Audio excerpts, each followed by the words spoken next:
Voilà, après cette belle histoire, je pense qu'une petite graine s'est semée dans ma tête, inconsciemment.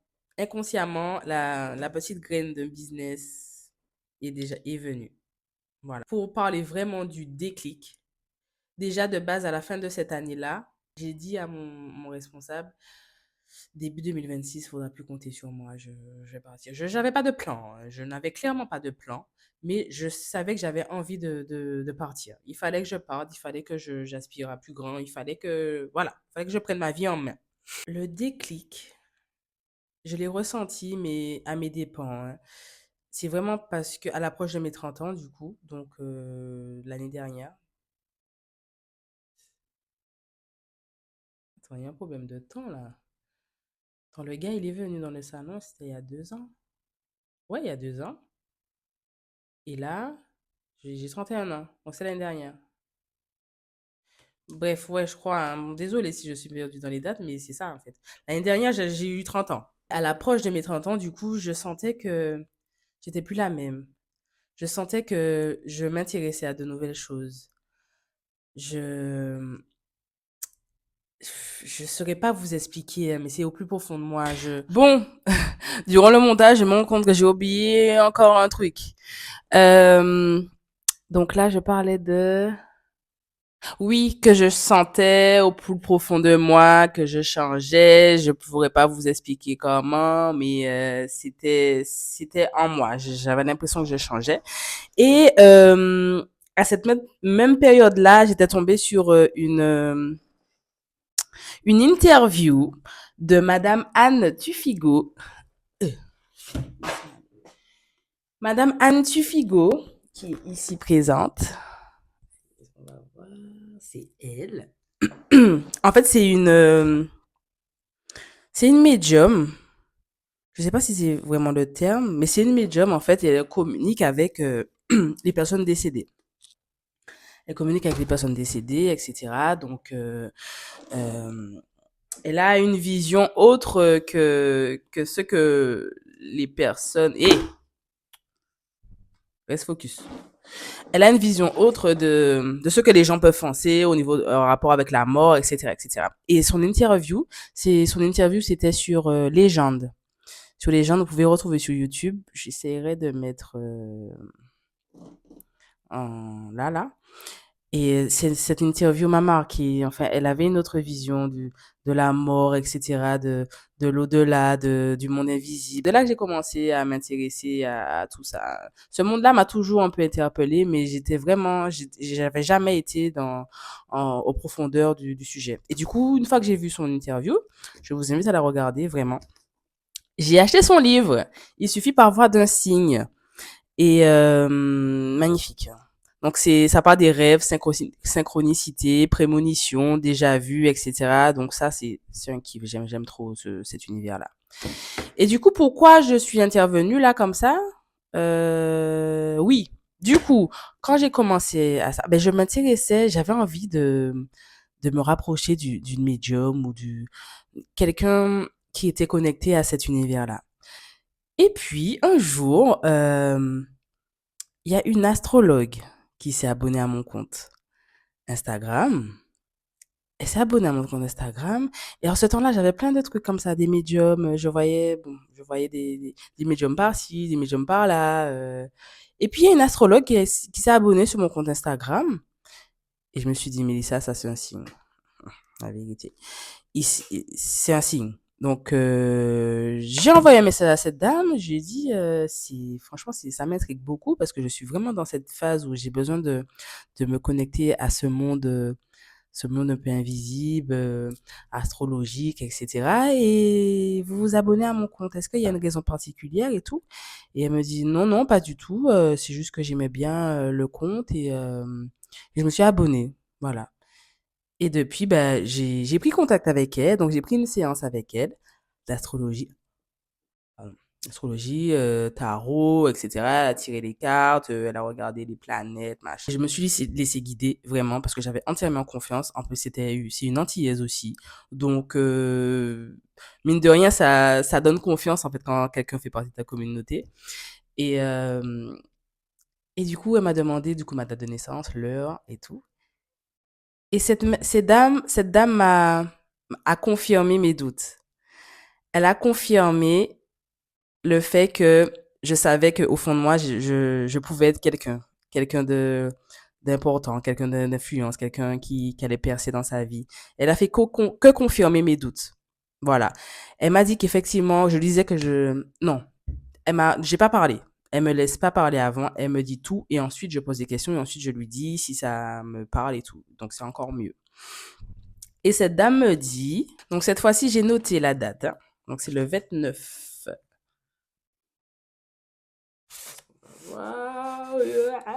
Ouais, le 29 octobre 2024. Donc j'avais déjà mes 30 ans et du coup, ben, je continuais à changer. Donc elle m'a dit, je vous lis tout ce que j'ai noté, hein. Donc on va être intime là.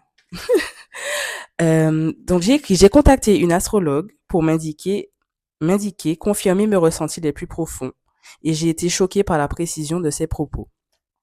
Petit 1. Je suis en pleine révolution solaire. C'est la numérologie. Je change d'énergie, d'où le sentiment d'être une nouvelle femme. Je ne suis plus la même qu'il y a quelques mois. Petit 2. Mes énergies parlent beaucoup d'expansion sociale. Mon cercle social change, il va falloir m'ouvrir, être dans la lumière, sortir de mon environnement, aller me montrer.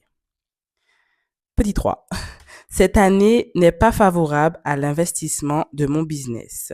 Je peux avoir un très beau projet, mais si tu n'as personne à qui le vendre, ça ne va pas fonctionner. Elle m'a parlé des forces du réseau, bonne connaissance du marché. Petit 4. Je suis ascendant taureau. C'est une année compliquée jusqu'en janvier. J'ai énormément de créativité en moi à laquelle je dois me connecter. Donc ça aussi, ça a confirmé ma créativité. Je veux continuer à être challengée jusqu'à mi-2025, niveau pro, créativité et aussi dans mon cocon familial. Les gens vont-ils comprendre mon évolution? Il va falloir s'accrocher à mes ambitions, faire confiance à la nouvelle Mélissa. Certains choix ne feront pas l'unanimité,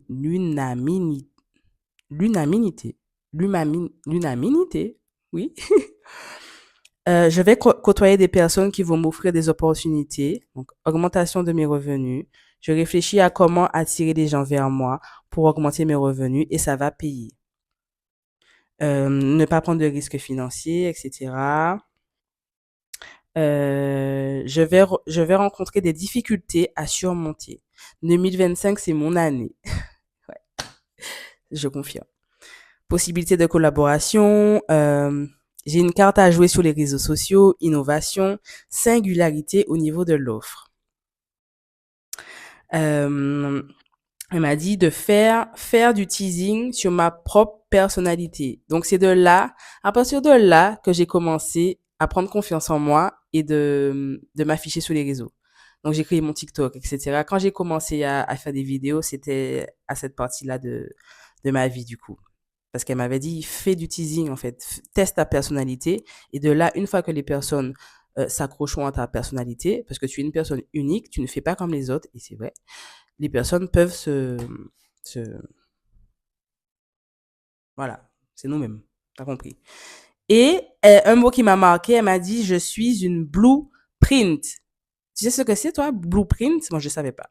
Elle m'a dit que je suis en fait un concept à moi-même. Donc, c'est-à-dire que je ne fais pas comme les autres, donc je mets en lumière ce que les gens ne parlent pas forcément.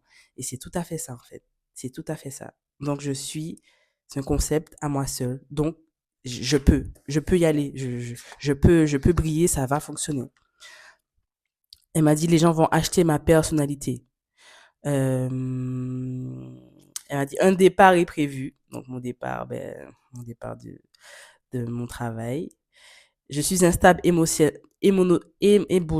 suis instable émotionnellement et ma confiance doit être linéaire. Et c'est vrai parce que j'avais un gros problème de, de stabilité. Je sais pas si dans quelle vidéo j'ai parlé de ça, mais en fait, j'avais plein d'idées de business et j'aboutissais jamais. J'entamais plusieurs petites choses et puis J'étais excitée au début et puis après, fiou, voilà. Donc, c'est pour ça qu'il faut bosser sur sa discipline.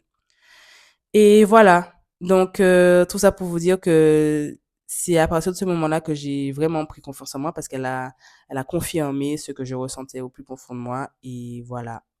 Et maintenant, je suis là, je crée ma chaîne YouTube, les gars. Voilà, on revient à la vidéo, hein, c'est bon. Au fond de moi, je m'intéressais à la lecture. Je regardais des émissions sur Arte, des émissions qui me nourrissent. J'avais soif de connaissances, mais une soif. J'avais besoin d'apprendre. J'avais besoin d'apprendre. Et la première chose que j'ai voulu apporter des réponses, c'est, je pense, mon existence. Qu'est-ce que je suis venu faire ici? Pourquoi j'existe? Qui est Dieu? Je pense qu'il fallait que je réponde d'abord à cette question. Cette question-là, je me suis toujours posé cette question. Je vois que tout le monde croit en ce Dieu-là, mais qui est-il? Qui est-il? Je ne le vois pas, je ne le connais pas. Tout le monde lit la Bible, il dit que le monsieur, il fait des choses merveilleuses dans la vie des gens, etc. Mais qui est-il? Donc j'avais besoin de réponses.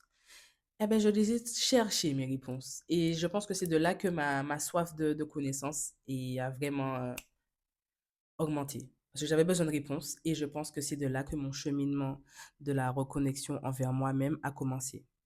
Donc, c'est-à-dire dans ce que je vous disais dans la vidéo précédente, tant que tu ne te connais pas, tu n'évolueras pas. Tu n'auras pas conscience de ton plein potentiel et tu ne vas pas l'exploiter. Donc, pour ma part, mon déclic, c'était ça. Savoir qui j'étais, d'où je venais, comment le monde a existé. Et ça, on en reparlera vraiment sur une vidéo à part. Mais là, je veux vraiment parler de mon déclic. J'en avais marre de stagner. J'étais arrivée à un stade de ma vie où j'aspirais à plus, en fait. Je voulais plus. Je voulais plus quoi? Je ne sais pas. Je sais que je voulais gagner beaucoup plus d'argent. Gérer mon propre business parce que j'adore gérer des choses et tout, machin. Nanana.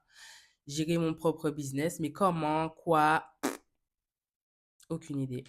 Donc, yo, je viens de me rendre compte que j'ai oublié de dire, de donner une petite information sur la vidéo, la vidéo que je suis en train de monter, où je parle de mon déclic. Je parle du déclic, mais du coup, je ne dis pas comment l'idée m'est venue de créer mon salon de coworking. Alors, je vous avoue que c'est assez flou. Quand je notais mes trucs, je me dis, mais comment j'ai eu cette idée en fait? Je sais que j'ai eu plusieurs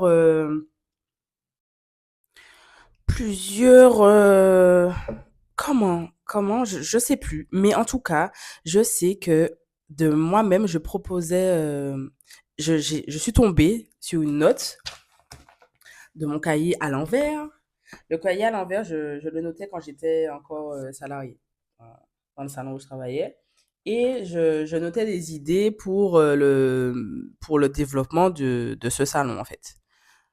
J'étais très investie, hein, voilà. Je faisais des trucs, bref, voilà.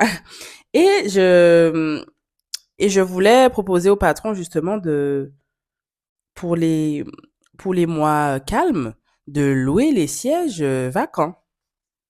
De louer les sièges vacants et tout. Bon, finalement, ça s'est pas fait. Il voulait pas.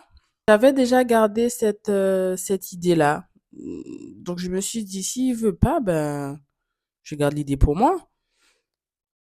Je vous dis ça là, mais je suis en train de me rendre compte en même temps, hein, parce que en fait, c'est quand je suis tombée dessus que je me suis dit, ok, donc depuis, j'ai oublié de mettre la date. Quand vous notez vos idées, mettez les dates. Comme ça vous permet de voir. Mais à cette période-là, j'ai pensé ça déjà. Location de sièges, etc., etc. Et, euh, et en plus de ça, j'allais faire mes ongles chez une fille justement qui louait un espace. Elle partageait le grand espace. C'était un grand espace qui était divisé en plusieurs parties et il y avait différentes filles qui bossaient. Donc elle faisait les ongles, celle d'à côté, juste à côté d'elle, elle faisait les cils, etc. Et je crois que c'est depuis là, ça a confirmé l'idée l'idée que ça, c'est ça que je dois faire en fait. Et je me rends compte que je me rends compte en même temps que je parle là. Je me rends compte que j'ai eu plusieurs messages. C'est mon cerveau, du coup. Comme j'y pensais et tout, donc mon cerveau m'a fait voir plusieurs petites opportunités. Mais à partir de là, je n'ai vu que ça. que des salons de coworking. Je me promenais sur Paris pour aller m'épiler. Je vois pas salon de coworking, espace de coworking. Donc, comme c'était très axé vers tout ce qui est bureau, etc. Après le Covid, voilà, ça a explosé le coworking version bureau. Et espace de coworking par-ci, espace de coworking par-là. Je vois même sur les réseaux, je vois une fille aux Antilles qui a un salon de coworking. Voilà, je voyais plein de choses, donc ça n'a fait que confirmer mon choix. Donc voilà, je me rends compte maintenant, donc merci en fait. Merci. Donc le choix, il est venu à moi. La graine s'est implantée et puis boum, l'univers m'a montré que oui, Mélissa, c'est ça, c'est ça. Donc il m'a envoyé plein de feux verts et tout pour me dire go, go. Donc je suis allée. Voilà. Donc voilà comme ça que c'est comme ça que j'ai eu l'idée de créer mon espace de coworking. Et je pense que c'est après, du coup, j'ai commencé à visualiser mon local, etc., etc. Mais je crois que la vidéo, elle va suivre là, dans pas longtemps. Donc, ben, je crois qu'on a fini sur cette vidéo. Donc, mon déclic, mon petit parcours. Et voilà, dans la prochaine vidéo, ben, je pense que je serai habillée pareil. Et, et puis, on parlera justement de mon rapport à la religion, à Dieu, etc. Ok? Bisous! Et si tu kiffes, abonne-toi. Oh là là, je parle comme les youtubeurs. Waouh! Bisous!